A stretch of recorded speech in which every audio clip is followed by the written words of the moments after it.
ایک غلط لفظ جہنم میں جھونک سکتا ہے۔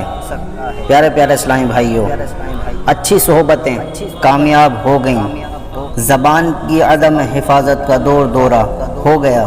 ہماری اکثریت کی حالت یہ ہو گئی ہے کہ جو منہ میں آیا بک دیا۔ افسوس، اللہ عز و جل کی خوشی اور ناخوشی کا احساس کم ہو گیا۔ زبان سے نکلے ہوئے الفاظ کی اہمیت کے تعلق سے ایک عبرت انگیز حدیث پاک ملاحظہ فرمائیے۔ چنانچہ سرکار مدینہ راحت قلب و سینہ فیض گنجینہ صاحب معطر پسینہ صلی اللہ تعالی علیہ وسلم کا ارشاد عبرت بنیاد ہے۔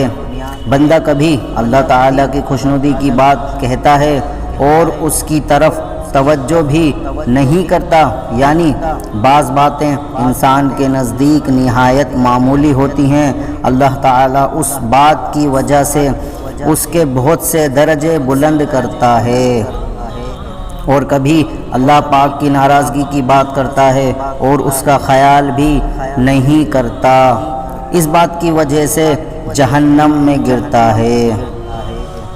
اور ایک روایت میں ہے کہ مشرق و مغرب کے درمیان میں جو فاصلہ ہے اس سے بھی زیادہ فاصلے پر جہنم میں گرتا ہے۔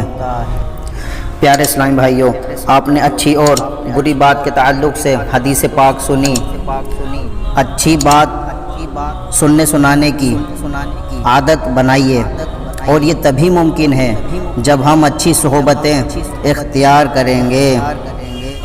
بک بک کی کہیں لت نہ جہنم میں گرا دے، بک بک کی کہیں لت نہ جہنم میں گرا دے، اللہ زباں کا ہو عطا قفل مدینہ۔ اسلامی معلومات کے لیے سبسکرائب کیجئے، ہماری لیٹسٹ ویڈیو کے لیے بیل آئیکن پریس کیجئے۔